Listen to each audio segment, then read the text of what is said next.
Talk on Pigtown Sports. Tim, it's been a minute. We have both been licking our wounds since the end of the postseason for the Baltimore Orioles. We have, Matt. It has been a nice couple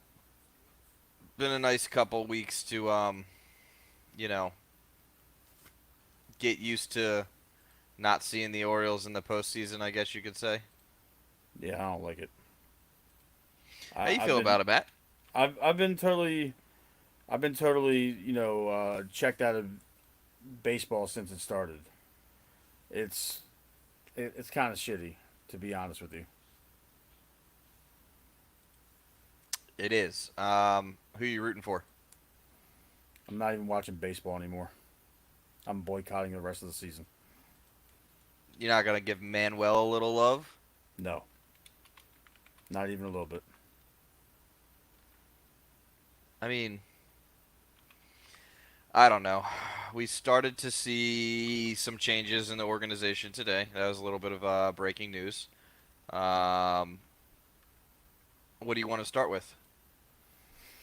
Uh, let's just kind of before we start with the changes, let's kind of get with what's been going on in terms of just the end of the season itself and where we kind of are with the current situation for this team. And my issue is over the last two seasons, we have won 192 games, and we are 0-6 in the playoffs. Ain't that the truth? Yes, it is. It's the absolute truth. It pisses me off beyond belief because the last time we did this show, we talked about this exact scenario.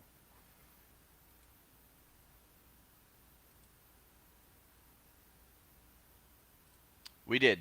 And to be honest, Matt, you called it. I had a lot of high hopes in it. I kind of thought that we were going to be able to pull it out there, um, but we didn't. Um, I was a little bit concerned with what was rumored and floating around the internet the last couple days of the clubhouse, so to speak. Um, I wasn't sure what was going on. There's been a lot of people that said that there were some, um, I don't know what the correct word would be, lack of accountability from the younger players. That Hyde was looked at as a better, or more so a friend than he was a manager.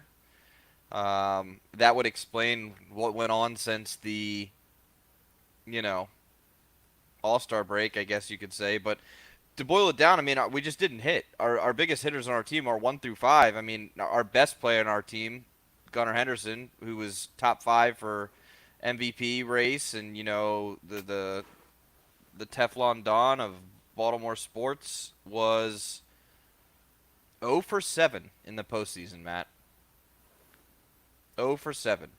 Then you got your poster boy Adley, who couldn't hit a fly on the wall with a grenade. I mean, it was abysmal. It was abysmal.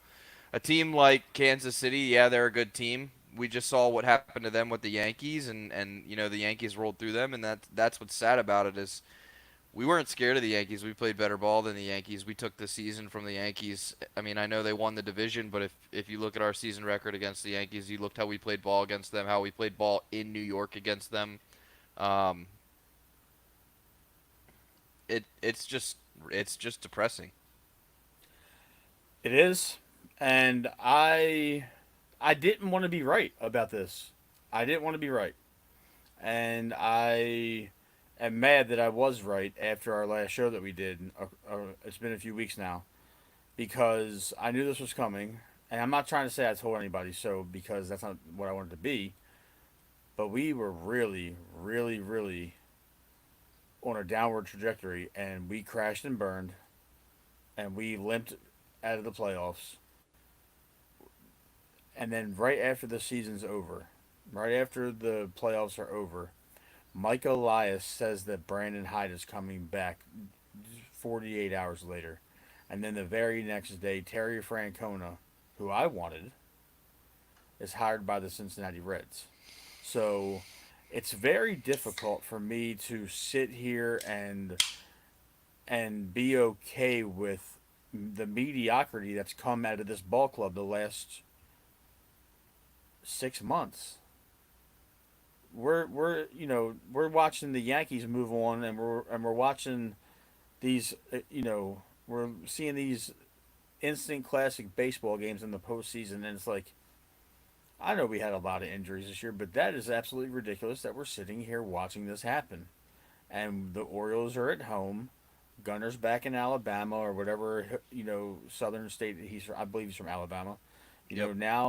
Now this town was electric for baseball for a good portion of the summer, early summer into 4th of July weekend, and here we are now, Tim. It's just one of those situations where you almost resent them for the output. We had a 10 win regression from 101 to 91. They kept on trotting out the same thing over and over and over again with Adley in the two hole for the better part of the second half of the season. He fell off. Even Jim Duquette on local radio said that he thought that Adley Rutman picked up enough weight to where it was noticeable that it affected his play. There's a lot of tough decisions we got to make. We wasted Corbin Burns this year, and we're probably not going to be able to retain him, Tim. That sucks. It If does. if Corbin Burns gets run support and five more of his starts than he got, he wins the AL Cy Young. Clearly, even with that horrible August, he still wins that 100%. And it's just so terrible that we got that we it was wasted. It was wasted on what? It it was. I think there's a lot of things that need to be addressed this postseason. I mean, this off season. Um, I don't think I don't have high hopes for Corbin Burns coming back. Maybe the front office has bigger plans. Maybe they're going to make him that offer that locks him in Baltimore. Um, it gets real ugly if you talk about Corbin not being here next year because then there is no ace, quote unquote ace on this team. Grayson didn't finish the year strong. We know where Grayson finished at. I mean, he got injured. We have four other pitchers that were also injured. You know that leaves Eflin to be your guy, and it's a rough situation. And what's crazy about it, Matt, is down the stretch and in the postseason, the pitching wasn't the problem. Pitching was lights out. People want to talk about they're worried about pitching with not signing Corbin Burns. Yeah, I get it. That's an issue. I'm worried about our bats. I'm worried about our offense. If you would have asked me in July how I felt about our 1 through 9, I would have told you it's one of the most competitive, best hitting offenses in baseball.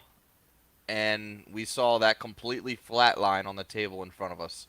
And, there were some ups and downs in the last 2 weeks where we're like, okay, that was the spark. We're back. And it just didn't show up. So now you know, this core of young team, this quote unquote rebuild team, has not won a game in the playoffs. If you look at the splits of the averages of your best, call it your five best players, and we'll include Adley, Gunner, Mountcastle, Cedric, I guess, Tony Taters. Um, it's abysmal, and I, I, right now I'm feeling more along the lines of I don't care who the pitchers are, because you can't win a baseball game if you don't score runs. If runs don't cross home plate, nothing gets put up on that scoreboard. And right now, as it lies, the Orioles have an offense problem because we're just not doing that. And I don't know what changed. I don't know what happened. You hear the reports of the clubhouse. You see The co-hitting coaches, we got rid of one of them today. Um, Lots of changes need to come. Lots of changes are in store, and I think me, along with a lot of Baltimore right now, is just gambling and betting on the fact that this new ownership, this offseason under Daddy David, is where we're going to see these changes start to develop.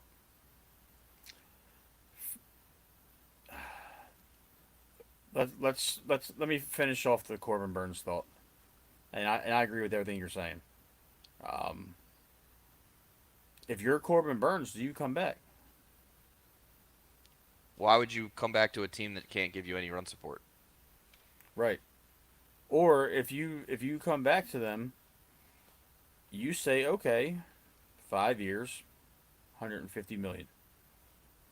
Is David Rubenstein going to give Corbin essentially $1 million to start next year?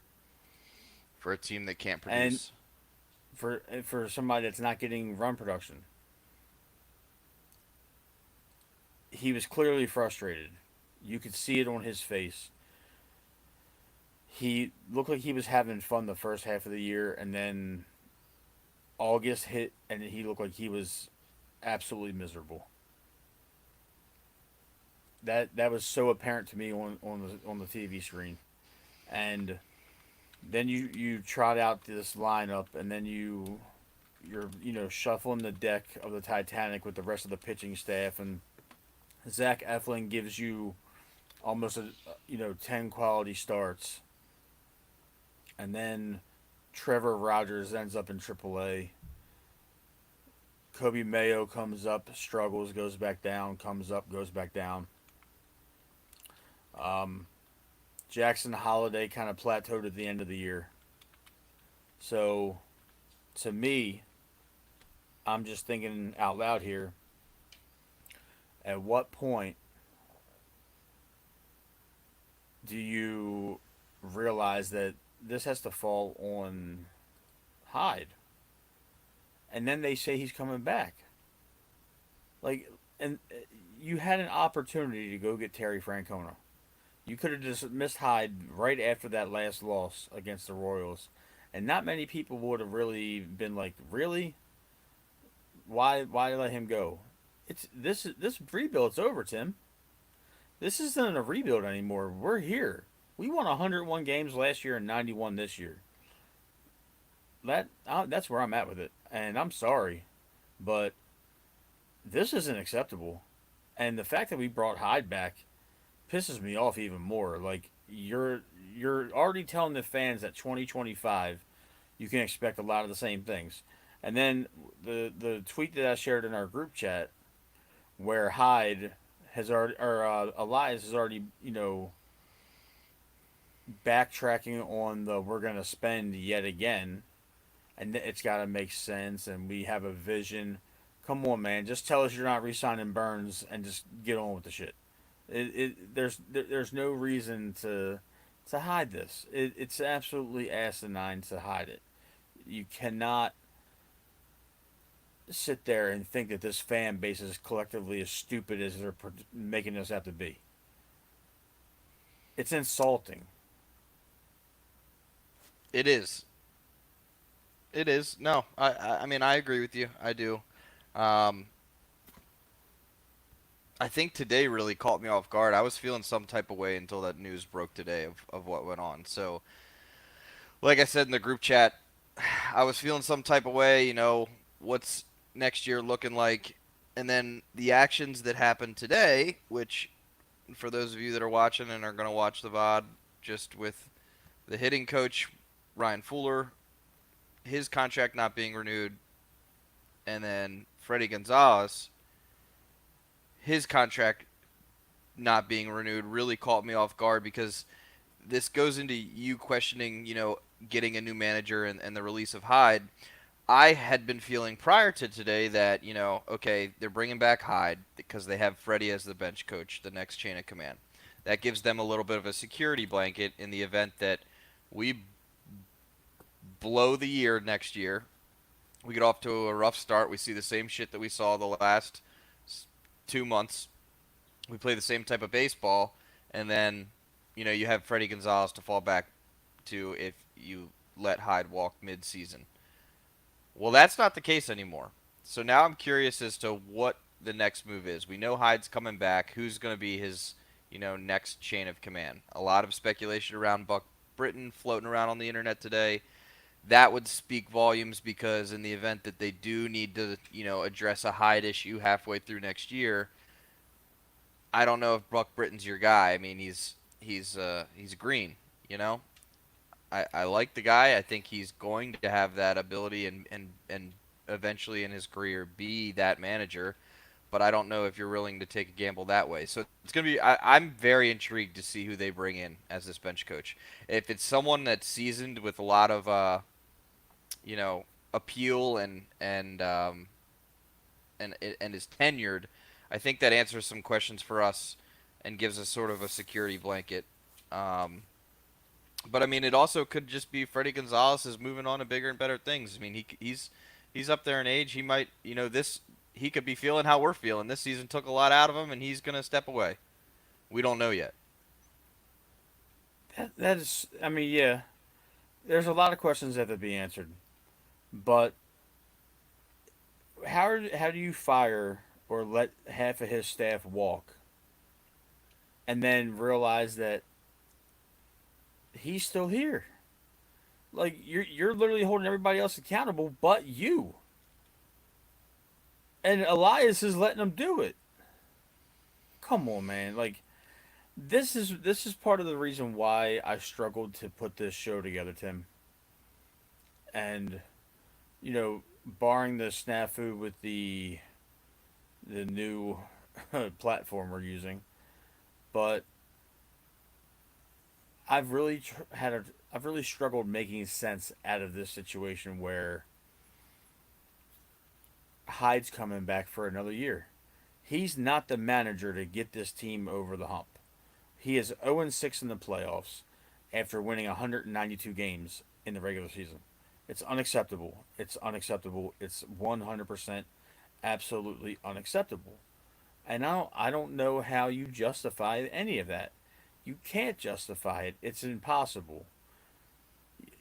You had the opportunity to make a splash and bring Francona to Baltimore, coach against the Red Sox for 20 games next year, and he was the veteran presence that would command the respect of the frat boy locker room. Something went incredibly amiss after the All Star break. Let's just put that out there. We've put that out there multiple times. Hyde lost this locker room, and all the reports started leaking, whether they're credible sources or not. Tim, how the players were showing up late, they were lazy, they were this, they were that. Some guys were, starting to rub off on the younger guys, with the work ethic issues, and and to put it in perspective, there was two players on the team over the age of 30. You and I are over the age of 30, and we remember how we acted when we were 21, 22, 23 years old. Even hell, even 25. This And it's I wasn't a millionaire. exactly. They're frat boys with millions of dollars. And I'm saying that a lot of them have millions of dollars because a lot of them were high draft picks that got millions of dollars on the signing bonus. So they are millionaires even though they're on their first contract. Let me throw you a curveball, Matt. When do you stop pointing the finger at Hyde should go, and when are you putting Mike Elias, the untouchable self that he is, under the microscope? That's a good question. That's a very good question because I answered this on Twitter a couple days ago. Somebody brought it up when I was commenting on one of the baseball posts made by, I believe, Rockabako.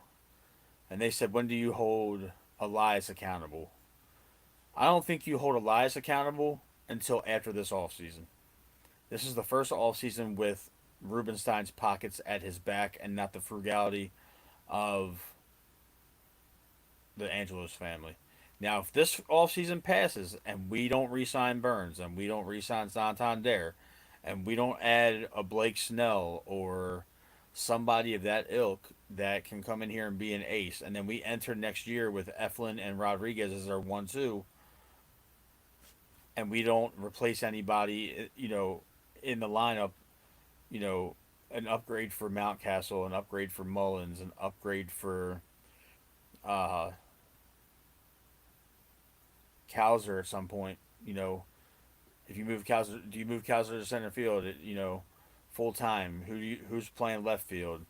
Are you going to replace the 44 home runs that Tony Tater's hit if he walks? If Elias doesn't answer a lot of those questions and they don't spend money the way that they should, how do you not put Elias on the hot seat this time next year? It makes you wonder. It also makes you wonder when you start to let some of those things that old JLC was rambling about really set in. You know? I mean, Mm-mm. we know how he is, but he had been preaching it all year that he was he was rather aggressive on the Elias slander. So I don't know, Matt. I'd like to see a couple position players addressed. Like to see some pitching movement in this offseason. I'd like to see us spend money. I'd like to see the feeling of that this rebuild isn't going to be for nothing, and we're going for it. The issue is that there's not a lot out there. Um, I was looking at it a couple days ago. Yeah, as Jake just threw in the chat, there's not a lot of good free agents. Soto and Burns. I mean, it's the free agent market is iffy, and I would think that because of that, it's even more reason to go re-sign Burns. Um, so you address your pitching concern there. What do you do about getting somebody that can just hit for average in the lineup? Somebody that has some sort of clutch factor. Somebody that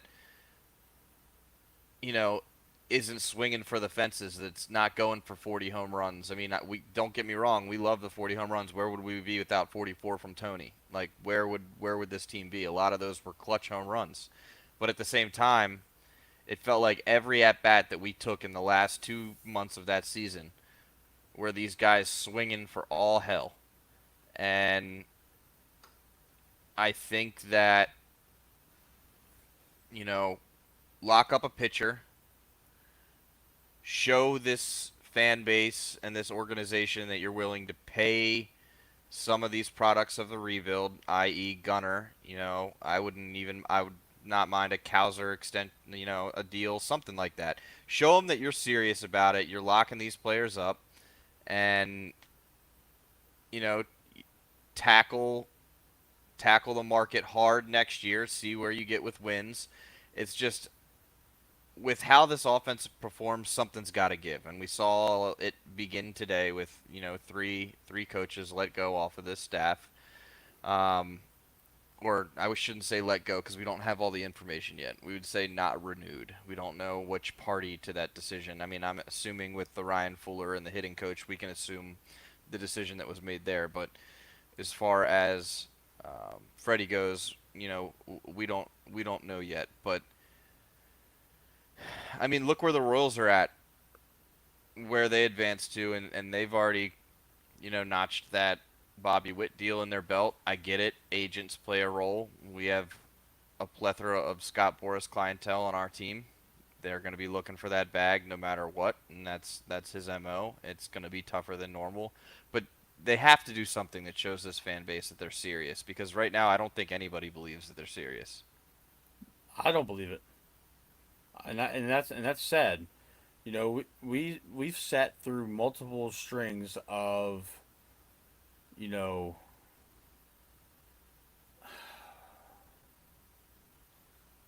losing season after losing season, mediocrity, below average. Then you get this Mike Elias rebuild, 83 wins, 101 wins, 91 wins, and now you're ready to see this come into fruition where we start spending money on free agents. And Jake was right. Jake was absolutely right, commenting from YouTube that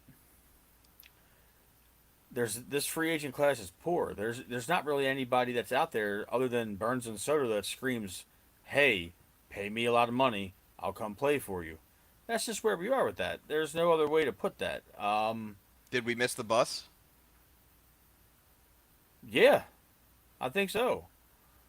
You know, I think the biggest moves we can make right now are locking up Gunner, locking up G Rod, bringing these guys into the term, into the fold long term. I think you really got to reevaluate Adley. I I was think he gonna needs. say I was gonna say I noticed you didn't say anything about locking up Adley. You know, Adley's going to be the easiest to lock up because he's not a Boris guy. But in the same breath, you're now looking at Adley almost in the same lens you looked at Matt Wieters. Is this teetering on a bust?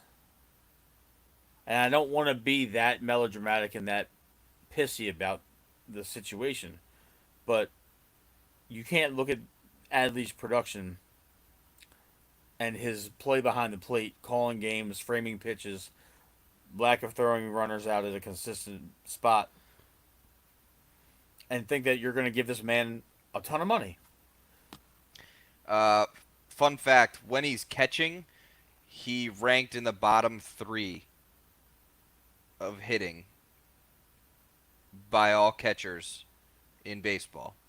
So there are X amount of other catchers out there that are hitting better than Adley when they catch. If he's not catching, where does he play? If it's first base, if it's DH, his numbers aren't.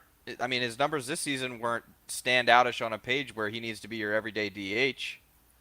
He I, doesn't you have know, he doesn't have the DH numbers. he might have to be though. If we're First doing half, process, sure. if you're doing processes of elimination for next year, um, they seem pretty intent from all reports that they're going to put Kobe Mayo at first base over the offseason I to agree. be the major league first baseman. They got to fix that swing. Zach alluded to it a lot in our chats and in previous shows. You really got to fix Mayo's swing in that hitch for him to be productive at this level, and that's going to take an entire offseason just to get that. But um, process of elimination wise, you want Mayo at first base. Adley doesn't have the athletic ability to play anywhere in the field other than first base. Just based on the athletes we got, not knocking his athletic ability, we got some amazing athletes sprinkled all over this field, Tim. So now you're looking at it from the viewpoint of, okay, do you want to have him catch or do you want to see what this kid Basayo's got? I'm Because excited for now Basayo. I'm excited for Basayo too. You see what Basayo's got, and then you still manage to keep McCann. And if you got Adley strictly as your DH, that gives you wiggle room if one of those catchers gets hurt, that Adley can still go catch, and you can bring in another super utility. It's a crazy backup scenario, but you could essentially deploy three catchers on the roster next year without really having to say all three of them are catchers. That is Adley's your true. everyday Adley's your everyday DH. If you want to bat Adley in the two hole next year, okay, fine, do it. But he is the everyday DH. He's a switch hitter, and if you tell him focus on DH, focus on being a hitter, then you can see the Adley that we know can hit. If And you then tell you're him don't worry about bruising your body and battering your body, get back in shape, but you're not going to be catching 100 and 1,520 games next year. You and might catch 16 or 17. and I can see that because the one thing he does have going for him, while he might not have the stats that supported a DH role, since July, previously he most certainly did. The first half of the season he most certainly did, and he's also a switch hitter, and that's something that you want in that role for a DH position, a guy who can hit from both sides of the plate. Um, Jake in the chat said, I don't know the stats on this, but it seemed like McCann caught a better game and pitchers did better under him. Well, Jake, the stats for pitchers with who's catching, it's pretty even, key, across the line as far, I mean, if you look at strictly just wins and losses, it's pretty close. Um, if you looked at earned run average, it's fairly close. There's not much of a difference there. The part that you said that you felt like he called a better game. I also feel that way. As, a layman viewer watching it from my couch and at the stadium, I felt that way too. In the beginning of the season, I don't know if you noticed, but McCann was almost designated as Burns's personal catcher. Now that changed up It a went the lot. whole. It went the whole year. It Yeah, went out the whole year. there was like 3 or 4 games where matchups didn't work out and they wanted Adley in the lineup and he ended up catching for Burns, but predominantly speaking, it was clear that McCann caught for Burns. Now, that's the ace of your team, and we don't know the behind the scenes if that was something that Burns wanted because he preferred it, or if that was just, you know, the front office recognized it and they meshed well together. But there was certainly something to take away from the fact that, your ace is McCann's catching for your ace the majority of the season. Um, it's going to be interesting. I don't want to see Basayo rushed. I'm excited for him to get here. I think that he, skills wise as a catcher, has a chance to, when he does make his appearance, become the best pitcher in baseball. I mean, best catcher in baseball. The kid's got a rocket. You can't steal on him. Pitchers love him.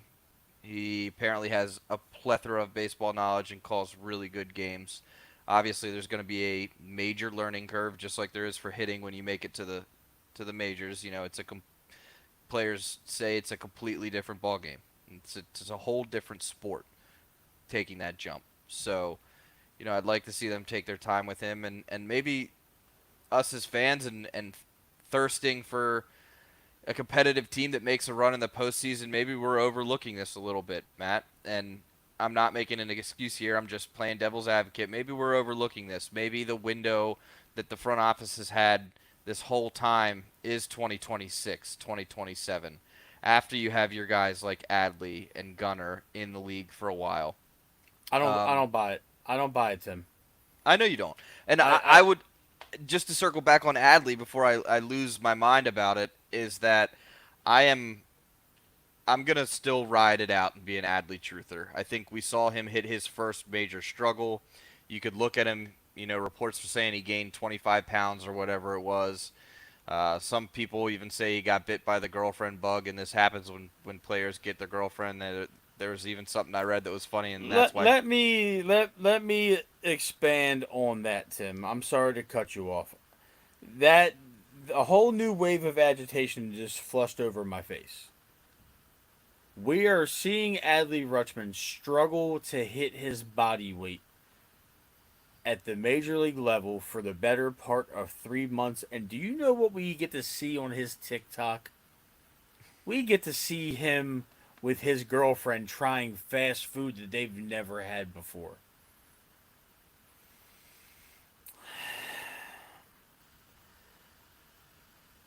You broke up with her. She broke up with you. You get back together. You're doing this goofy ass couple social media building and following, and it is infuriating that you're making a playoff push, you're hitting under 200 for stretches of that push, and you're on TikTok where your girlfriend's never had checkers. Give me a fucking break for 1 second, Tim. I understand you're an Adley truther, and I love Adley as well, but you can't take any of that seriously. He lost focus. The breakup messed him up, and then getting back together, he was a tryhard, and now she's trying the new fast food places, and you're eating it too, and you're gaining the weight. I have no room to call anybody fat because I'm a fat boy. But your appearance is noticeably bigger and your output and production dipped. And your personal life was aired out in grandiose fashion on Orioles Twitter and social media alike, and it messed with you even more. You got back together with the girl. I'm not telling a man how to live his personal life, but you had so many mitigating factors to this shit show of a year that it just that agitated me almost as much as you know talking to some of the people behind the scenes. These guys have a nap room, they have a game room, they have video games everywhere. What the environment in there does not breed. It doesn't sound like it's breeding competition and focus on getting better. It sounds like you're going to work and being a bro. You know, I mean, I get what you're saying. I do, and I think that there needs to be a lot of accountability. I think there needs to be a lot of focus on, hey, we need to put our head down. Enough with the kid shit. Um, I also they're think that, major leaguers. This isn't a minor league clubhouse. yeah, I mean, I hear you, but I also can think back to the Adley Rutman that we all know, the best hitter coming out in the draft, not just position player, not best baseball player. He was a one of one because of his hitting. He was generational, they said, with his hitting ability. Um, I think back to the Adley Rutman that we saw in the home run derby last year. Guys hitting from left side, right side of the plate, it didn't matter. I think back to the Adley that we saw last season when we won 100 plus games. And my brain tells me that this kid hit a massive funk, whether it be his personal life, and then it boils over to him struggling at the plate, and then he gets in his head, and he had never ever once struggled. Not in college, not through the minors, not when he made his debut, not in the majors. The guy had never hit struggle before. And when you have that build and you don't struggle and you don't know what struggle is, you don't know how to overcome it. It's not only a mental aspect, but you walk into that clubhouse every day and you see people that are looking at you and remembering that video of you spinning around at home plate and looking at the stadium and being the so-called face of Baltimore change. Forever all we talked about was how the Orioles hadn't lost a series since Adley Rutschman's debut. That was a running stat. Everywhere you looked, that's how we tracked it. We tracked it by Orioles haven't lost a series since Adley Rutschman's debut. You go from that high, your shit don't stink, and you're backing it up on the field, to hitting this absolutely abysmal, massive funk that you're in where you can't find a baseball to save your life. Your catching is being questionable. You can't throw anybody out at second. It is a mental destruction. So I have to believe that old Adley, that Adley that we all know, love, fell in love with, drafted, scouts fell in love with, everybody knew, the kid who could hit from both sides of the plate. I have to believe that that's there and that this offseason has to be the best offseason for him. Hopefully, he stepped away from the sport completely for the last couple weeks and he takes another 2 weeks off and he gets his head right, and this whole off season into spring training next year is, like, look, that was my struggle. Now I need to overcome. And if we get back to the Adley that we knew and love, you know, it's a whole different baseball team. That Adley that we know and love can be there if you just DH him and let him focus on I being that knew you hitter were that going to he's say been. that. I knew you were going to say that. You soft tossed that to me there, Tim. Um, we can talk about Adley all show. I believe that we've done him, in a fair way considering the critiques of two Orioles fans. My dog is literally named Adley. Yeah, and you also showed me what your dog did the other day, but That's what Adley played like. So, and he rolled around in it, and he smelled like it. So a lot of correlating factors. Thanks, Tim. Um, I digress. Let's talk about a little bit more of this offense. The pitching is Wait, Matt, what self-explanatory. offense? What offense? Let's talk about the hitting, the hitters, the hitters, because the pitching is self-explanatory. It was decimated by injury all year long.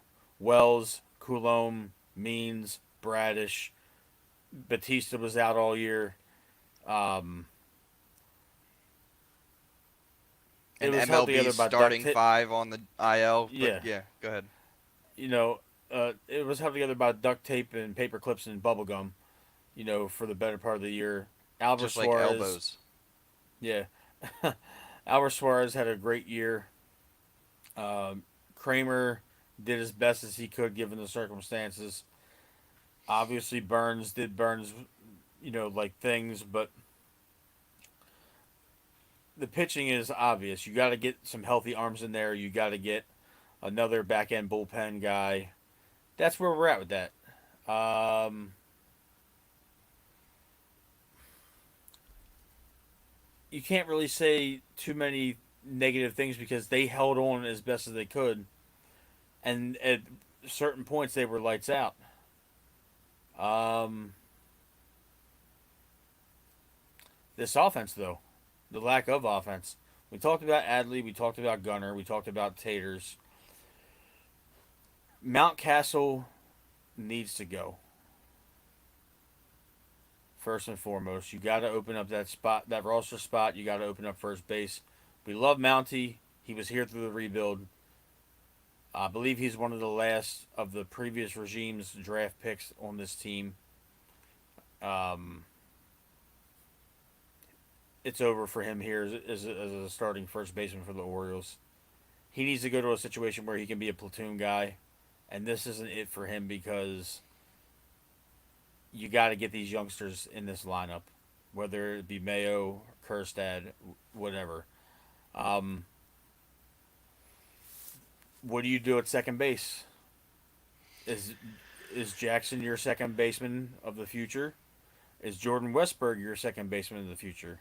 You If just you choose to go with Jordan Westberg at second base, where does Adley go? I mean Jackson. Where does Jackson Holiday go? Does Jackson move to center field? Does Jackson move to left field? Do you move Jackson to shortstop and move Gunner to the hot corner?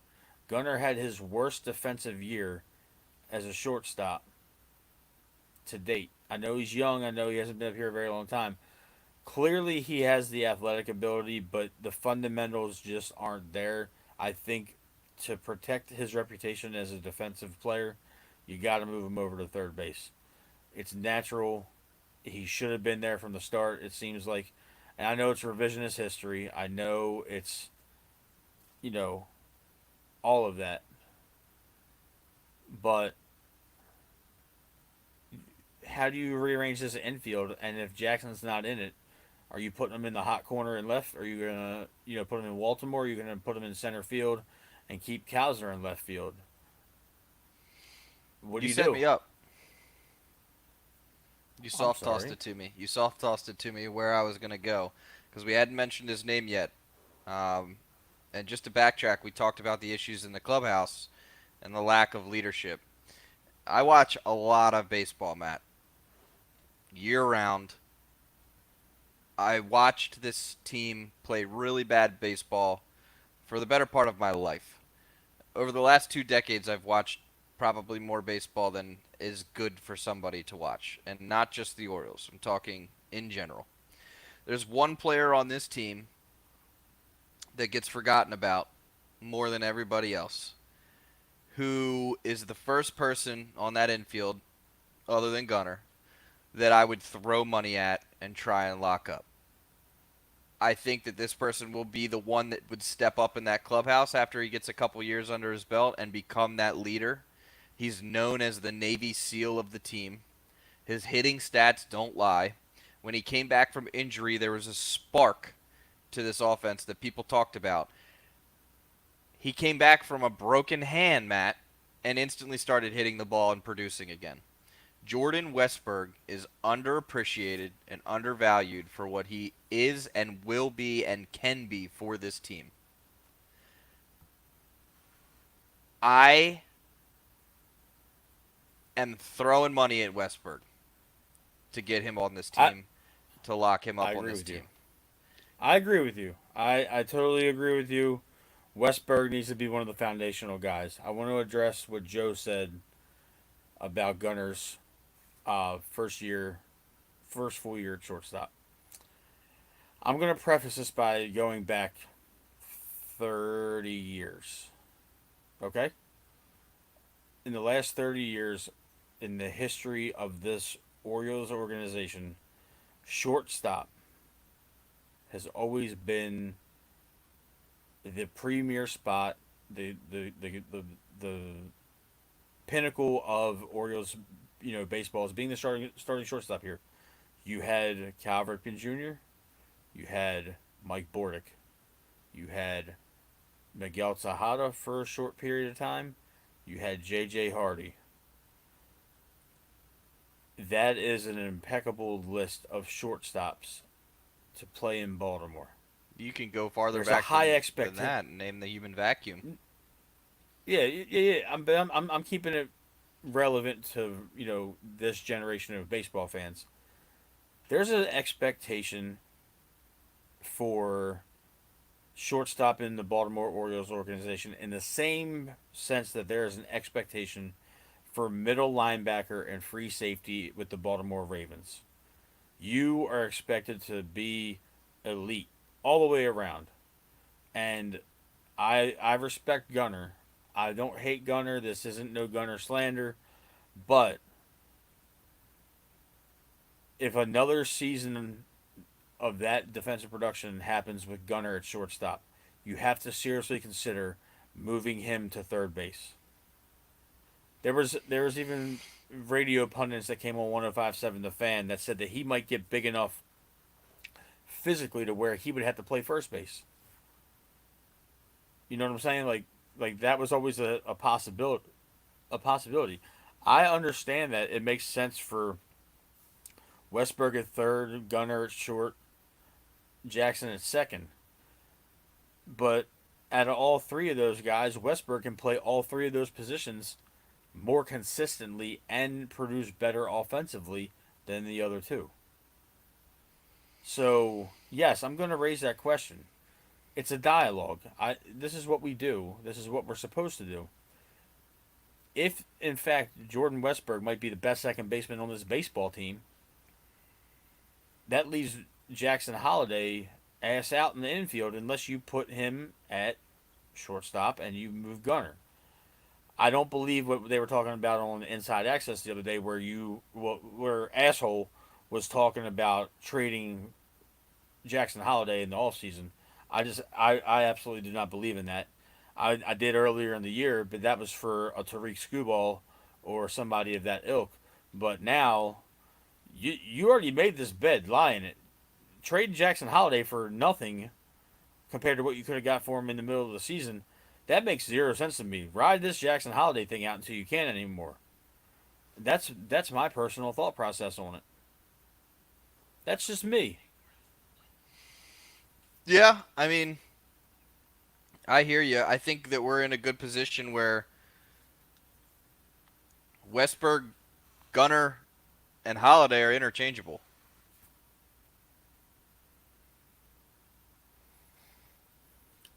I'm not sure what Joe said he means, but I can live with that. Hopefully, he can expand on that. Um,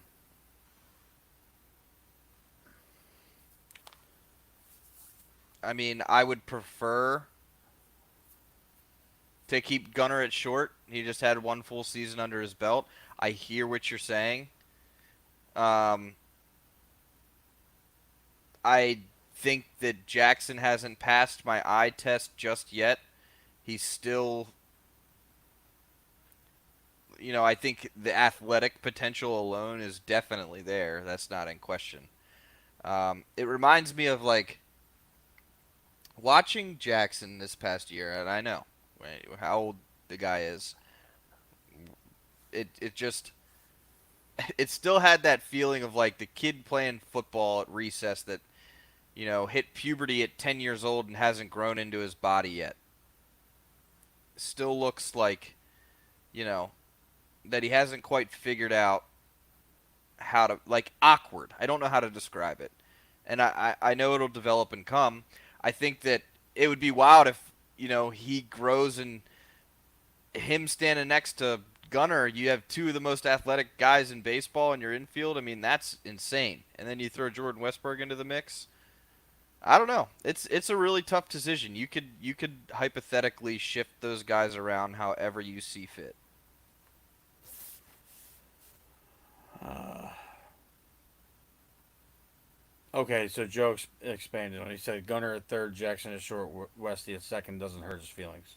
Okay, I think that's the most reasonable defensive expectation. I think Jackson has the ability to play shortstop at this level. That's not a thought in my mind that he can't do it. And to mention something else Joe was talking about, if you re-sign Santander, he can be our first baseman. You have a power hitting, switch hitting first baseman. Then that's another check off the box. Then that leaves right field open for Heston to be the everyday right fielder. Another check off the box. You get Heston on the everyday 26 man roster, 9-man lineup. I can live with that. If next year we trot out Basayo at catcher, Adley at DH, Santander at first, you know,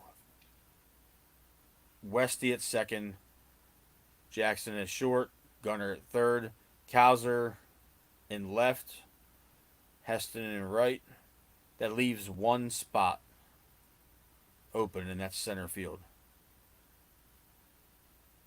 Now you have the possibility of going and getting.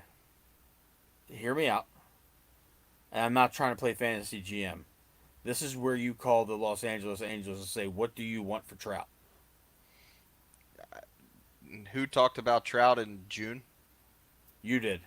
And So, people said if I you was want to make a big nuts. move that's not a free agent signing, if you want to make a big move that is not a free agent signing, Soto's going back west. Corbin's going closer to home. If you're going to not invest loads of money in the free agent market, but you need to take on a big contract, call the Angels and see what they want for Trout. At the winter meetings next in December, call them and say, "What do you want it within reason for Mike Trout?" And If what do they you do if say they say Jordan Westberg and some money? you say no, Jordan Westberg earned his keep as an untouchable this year. I agree. I think they're going to come in obviously hefty. I mean, you're talking about a future Hall of Famer here. But the one thing we do have going for us is the guy can't stay healthy. Right. So you take that chance, but you also have Dylan Beavers, Enrique Bradfield Jr. You have the next set of guys waiting in the wings. Judd Fabian. You have a lot of these guys waiting in the wings for a chance to crack the outfield. And when worst comes to worst, one of those guys can play left field, and you slide Kowser over, and there's not really a defensive fall off from Seti to Kowser. Nope. And there's And an offensive uptick in production at the center field spot.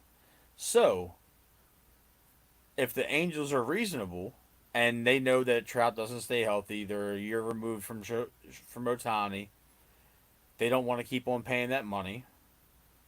If they say, "Hey, Mount Castle, a couple of mid-level prospects and some money, maybe throw in a higher end guy, maybe one either Bradfield or Beavers goes to Los Angeles." You got to entertain that. That's I, that's that's the key here. It would make sense to me, and I know I know we're fantasy GMs right now, and that's the brilliance of having this platform. But you can't tell me you don't go not all out and risk anything major.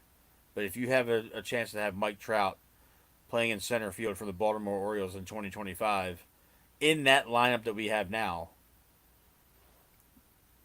you got to do it.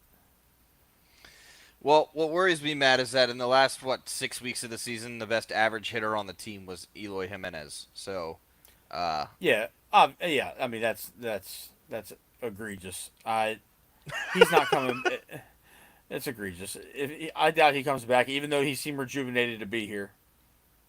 He might be back on like a minor league deal next year, camp and invite kind of thing. But if you want a right-handed power bat in your lineup, which is what they want, and you can manage to keep Santander as your big free agent expenditure, if we know for a fact that Corbin Burns walks this offseason, if he goes back close to home, I believe he's from the West Coast, right?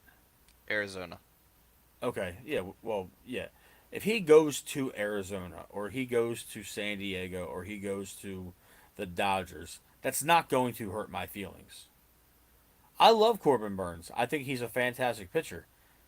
But I saw the writing on the wall in July, late July, early August. And then after his terrible August, I was like, yeah, this dude ain't coming back. And then that playoff game, game one against the Kansas City Royals, when he pitched eight and a third, brilliant innings, and they gave him a goose egg on the run support. What did I text the group chat? A lot of things. What was about Corbin Burns though? Oh, that he pitched his last. That was his last ball as an Oriole. That was his last game as an Oriole was eight and a third in a playoff game, and that's how we're gonna remember him. Getting zero run support and what 2 hits that game, 3 hits that game. They gave him 3 hits on the most important start of his Oriole season, But Matt, and we that's have how we're two. gonna We remember. have co-hitting coaches. We have two of them. What could go wrong? Having two hitting coaches means you don't have any. It's kind of like it's. I know I reference football sometimes. That's like the saying: if you have two quarterbacks, you have none. Ain't that the damn truth? It is. It's the absolute truth. This shit was a farce this year, man. They really insulted our intelligence collectively. Birdland has a smart fan base. We have sat through misery. For those of us that are millennials, they have been shitty for 20 years of our life. Mm-hmm. And I'm lowballing it.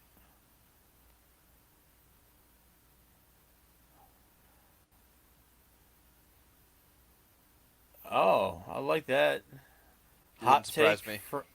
from Joe saying Freddie's the new manager of the White Sox for 2025. That would not surprise me in the least.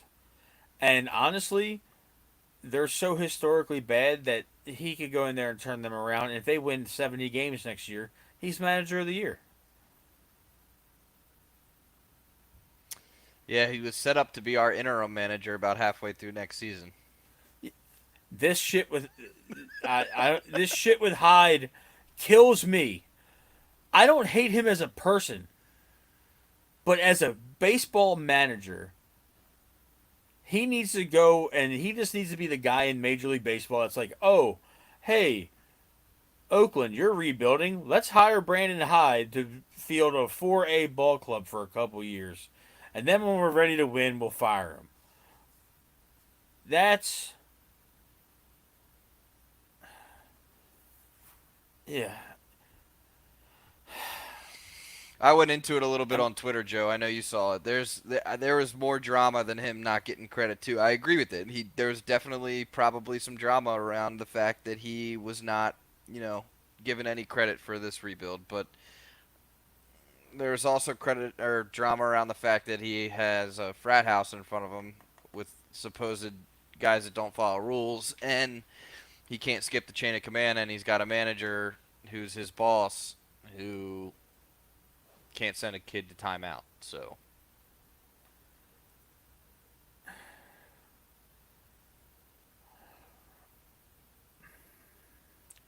The men leading these Baltimore franchises stress me out. what if they The just swapped? coaches, no, no, hard no. Damn you, Tim. No. It's slim pickings, Matt. We're gonna get a full dose of Brandon Hyde, and you know what? We're gonna go win the World Series next year, so it's okay. I almost prefer if they weren't gonna go get Francona. I mentioned Francona in the group chat a couple times. I mentioned it on earlier shows in the year. If you weren't going to go get Francona, go the Seattle Mariners route and go get a former Oriole player and just let them take over the managing role. Go get somebody that's never done it before. Give me Nick Markakis. Give me Adam Jones. Give me hell. Give me go get B.J. Surhoff and see what he's doing. You know, okay. From Facebook from Zach, Yadi Molina. Yeah. Or James McCann. Do you not want to play baseball anymore? James McCann, do you still want to be in this dugout every day and make more money as the manager than you did playing as a utility catcher? What worries me about James McCann is that people were saying it was McCann's clubhouse, but if it's McCann's clubhouse, like and these, the speculations of the accountability of these younger players, I don't know how well he could do. That's to me like, would McCann make a good manager? Sure. Would it be with the Baltimore Orioles that he played with? That would worry me because that would be like the guy you sit next to in a cubicle getting promoted to be your boss. No, I get it. I get it, but they could have went the route of former player and been just fine. I would have preferred that, Well, you're honestly. you're also in anything would be better mode. So We're circling back to the beginning of the show. 192 wins. 0-6 in the playoffs. And he gets to come back. He gets to come back. can you blame him for his star hitter going 0 for 7 in the playoffs?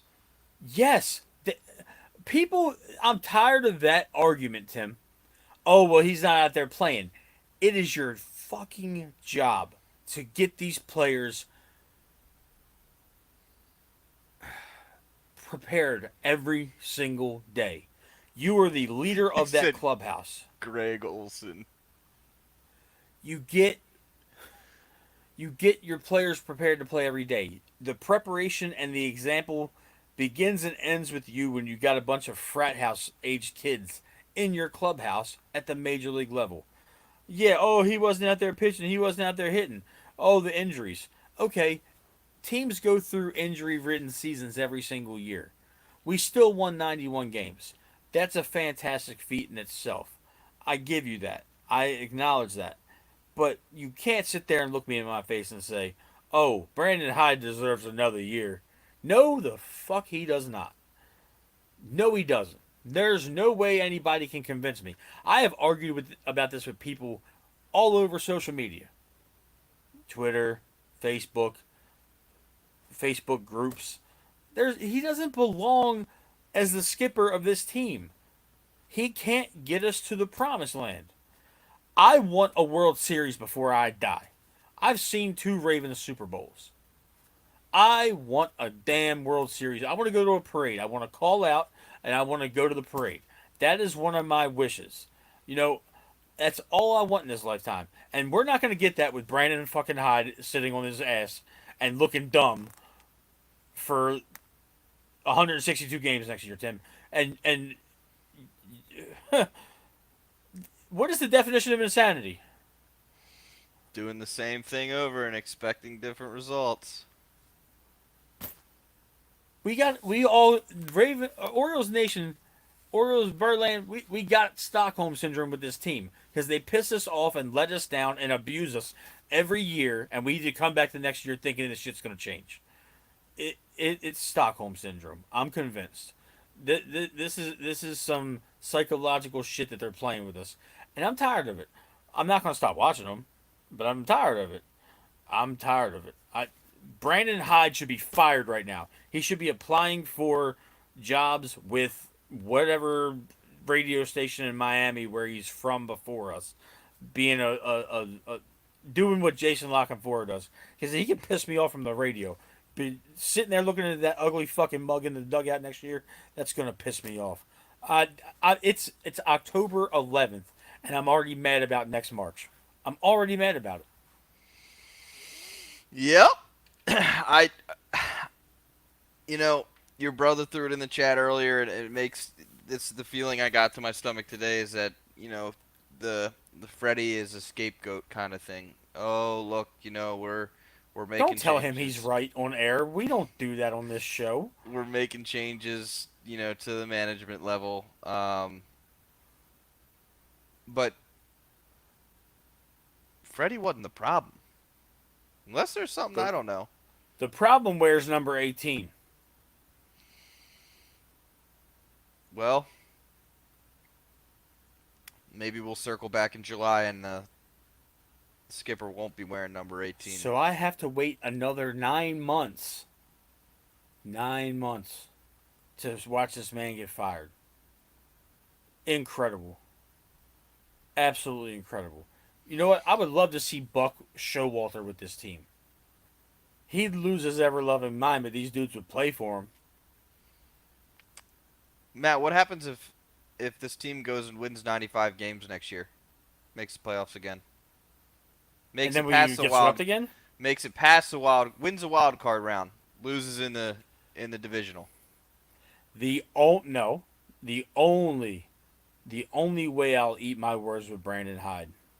The only way I'll eat my words with Brandon Hyde is if we make a World Series appearance next year and we don't get swept in the World Series. By If the he way, can for manage our us to a if he can manage us to one World Series victory out of 7 games, I will forgive him for another year. But right now, he is it's the equivalent of shitting in your hands and clapping. but Matt, that would mean that we made the playoffs 3 years in a row. What is it with this town and their sports fans accepting playoff appearances as a modicum of success? We're so much better than these other ball teams. Like you can't tell me right now that the Orioles are worse than the New York Yankees. They're not. They're absolutely not. We showed that this year. We just lost to shitty teams. Flat out. By the way, the Padres just lost the Dodgers advance. I mean, of course Shohei Otani's going to advance. I mean, why not? It's going to look real crazy next year when he's pitching and Burns is number 2. Jesus, don't say that. It's going to look real crazy. Corbin Burns is going to be wearing Dodger blue. And you're going to see Shohei Otani start opening night.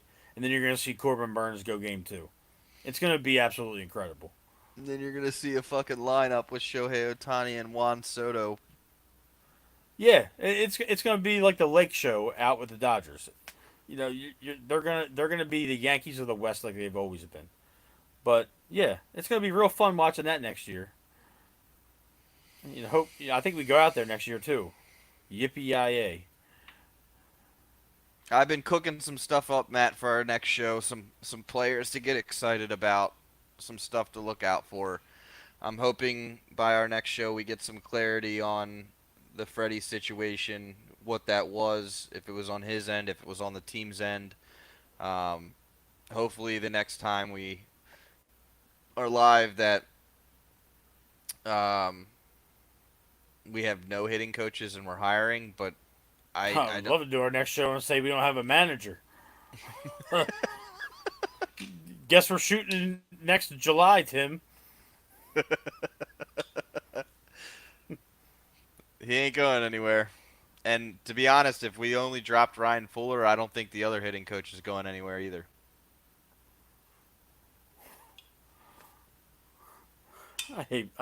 I hate baseball sometimes. I hate it.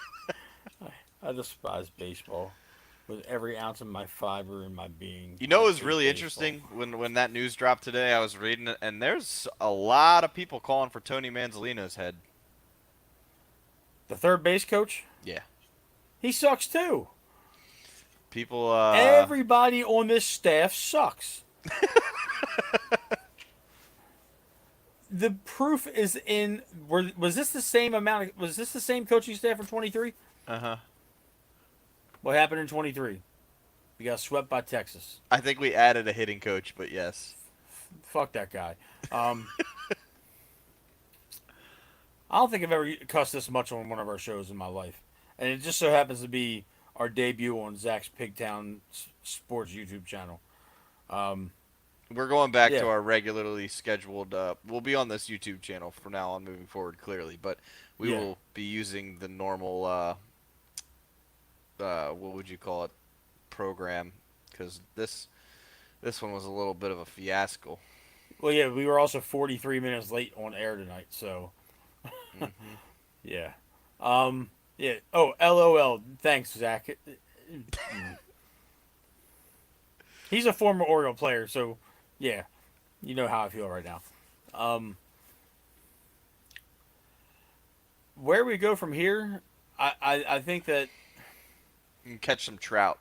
Go yeah, on a little fishing trip. let's go a little on a fishing expedition. You know, I would love to see Mike Trout sitting in a number 27 Orioles jersey. You know, around Christmas. That's my Christmas wish to Santa Claus. I want Santa to bring us Mike Trout for Christmas. That would be sweet, as long as he stays healthy. Yeah, it would be really nice I would just like if it we to had. happen so I could say I told you so. Oh yeah, I will let that I told you so go forever. If Mike Trout is wearing number 27 and he is batting third at Camden Yards next year, Tony Taters, I would like him back too. even though he can't hit in cold weather. We just let Tony hit until August, and then he's got a pulled hamstring. That's fine. Let him hit 45 home runs while it's still hot outside. Serious note, And you then think he, we ever see plus 40 from him again?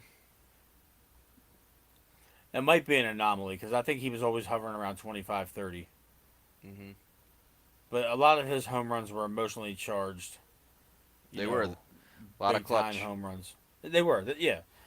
I think he could probably hit 40 again next year, but just don't have him playing right field. Watching Tony play right field, it's a labor of love because good God Almighty, it's rough. And I love Tony. I hope Tony never sees this, honestly.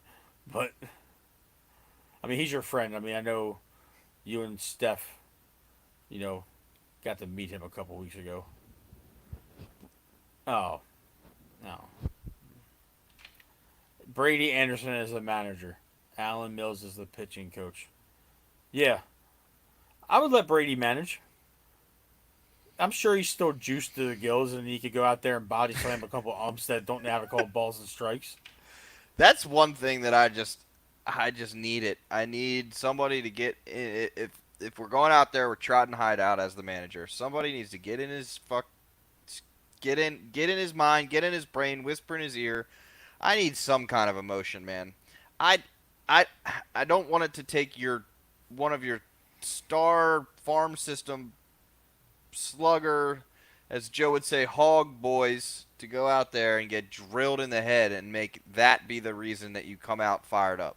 It took one of your players getting hit with a 98-mile-an-hour fastball. Dig Somebody, up Earl Weaver. He probably had more emotion than Brandon Hyde. well, yeah, I mean, it's just I need some kind of fire out of him. At this point, I would take Stephanie managing the Baltimore Orioles over, because she likes to boss men around anyway, so she'd be perfect for this job. I need a bail bondsman if she's the manager. Team can afford it. There's a whole bunch of bail bondsmen down by the stadium. But let's wrap this puppy up. We've been at this for an hour and 15 minutes. Thank you, everybody, for joining our first live stream of many to come on the Pigtown Sports Network. Let's give a special thank you to Pigtown Sports himself, Zach Moore. Buddy, thank you for giving us this platform and combining our efforts and hopefully bringing a lot of great Baltimore Orioles content to you guys on this channel and all over social media for the foreseeable future. Tim, where can the good people of YouTube find you on social media? T underscore malarkey on Twitter, dropping them hot fire Orioles memes. Get some Ravens content out of me too as we're pivoting right now. Um, but I'm gonna start hammering the farm system hard. Some names to look out for, what to expect in spring training. I'll of course keep everyone updated on all of the moves that happen over the next couple of weeks, and we'll get ready for free agency. Yep, and then we'll do we'll have a couple of shows coming up. As we get closer to free agency, about prospective Orioles targets, both smaller and larger in value. So we'll have some content for that. Um, you guys can find me at BWATB Podcast on X, mtrig89 on Instagram. I'm gonna do a shameless plug on the show. Um, I recently signed with the Believe Network, and I am Daniel Wilcox's co-host for the Believe in Ravens podcast. You can find us on YouTube, Spotify, Apple Podcasts, iTunes, all that. Every streaming platform are pretty much there. We just interviewed Chris McAllister last night, which was one of the coolest things ever. That man is absolutely hilarious. But we have a special guest coming up next week. Uh, can't wait. So hopefully you guys can check out the Ravens content over there if you are a Ravens fan. But Tim, let's wrap this up. One last time. We are going to be back with a all season report on the farm on our next go around. We'll be Let's back go in a couple weeks, Mets. folks. No, we're not doing that. I didn't want you to say that. I'm not rooting for anybody. I refuse to root for other teams in this household. This doesn't. This doesn't. No. If I could edit that out, I would. But yeah, that's a wrap, folks. Thank you for joining in, Joe, Zach, everybody that was on the live chat. We appreciate you guys, and that'll do it here at